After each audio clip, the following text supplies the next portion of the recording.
Break के बाद एक बार फिर से आप सभी का स्वागत है। झाबुआ में एक साथ 500 बेटियों ने सेल्फ डिफेंस का प्रदर्शन कर जता दिया कि अब बुरी नजर वालों से बेटियां डरेंगी नहीं बल्कि कहर बनकर टूट पड़ेंगी। इतना ही नहीं, अब वो दूसरों को भी ट्रेनिंग देकर उनका मनोबल बढ़ाने का काम करेंगी। आप भी देखिए वुमेन पावर की झलकियां।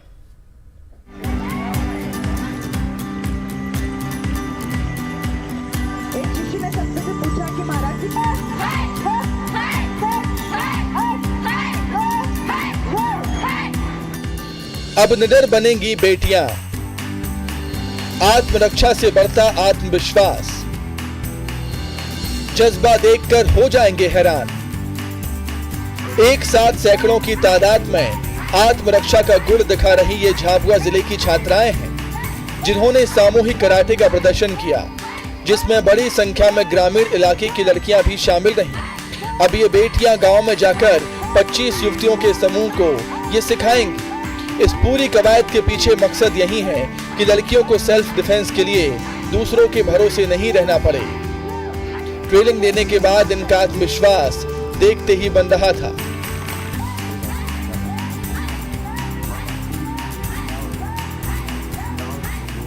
पहले हम कहीं भी अकेले जाने आने में हिचकिचाहट होती थी हमसे, तो वो हिचकिचाहट नहीं होगी। हम अकेले कहीं भी जा सकते हैं, अपनी सुरक्षा कर सकते हैं और अपने साथ किसी लड़की की भी सुरक्षा कर सकते हैं। और हम करेंगे तो हमारी प्रेरणा से किसी और लड़की भी करे, बस यही हमें खुशी और यही उद्देश्य के साथ में हमने आज का कार्यक्रम किया है। लड़कियों को सिखाएंगे भी सही, और हम कहीं अकेले जाए वहाँ पर हम हम दूसरों को मतलब मुकाबला भी खुद कर सके, किसी की हेल्प लेने की ज़रूरत नहीं है। हम बहुत अच्छा फील कर रहे हैं ये करके, और फिर हम खुद की सहायता भी कर सकते हैं, हमको किसी की जरूरत नहीं पड़ेगी और फिर दूसरों को भी सिखा सकते हैं। तेजस्वी नाम से आयोजित इस ट्रेनिंग कार्यक्रम के पीछे मकसद यही रहा कि कोई असामाजिक तत्व महिलाओं की तरफ आंख उठाने की हिम्मत ना करे और छेड़खानी जैसी घटनाओं में उन्हें सबक सिखा सके।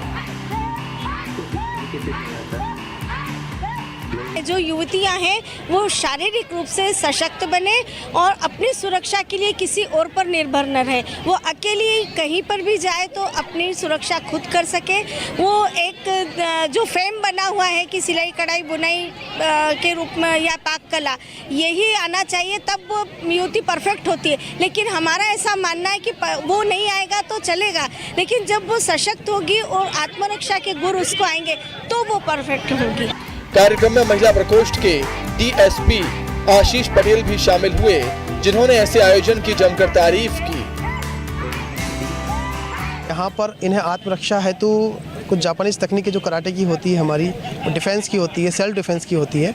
तो ये बहुत ही खुशी का विषय है कि झाबुआ में इस प्रकार के आयोजन किए जा रहे हैं और बालिका को प्रशिक्षित किया जा रहा है, क्योंकि हम सभी परिचित है कि बालिकाओं के साथ में किसी प्रकार की छेड़खानी, कोई घटना, अभद्र व्यवहार, इस प्रकार की घटना आए दिन अलग अलग हिस्सों में होती रहती है। पुलिस तो प्रयास करती है एक प्रकार से हमारे सहयोगी के रूप में, हमारे कहना चाहिए कि हमारे साथ समन्वय स्थापित करते हुए इस प्रकार के कार्यक्रम अगर होंगे तो हम इसको और अच्छे से बड़े स्तर पर ले आ सकते हैं। आदिवासी बाहुल्य जिले की छात्राओं ने आत्मरक्षा के लिए ये शुरुआत भर की है। आगे यही बेटियां आत्मरक्षा में तेजस्विनी बनेंगी और दूसरों का आत्मबल बढ़ाने में भी मदद करेंगी। वीरेंद्र सिंह राठौर, न्यूज़ 18, झाबुआ।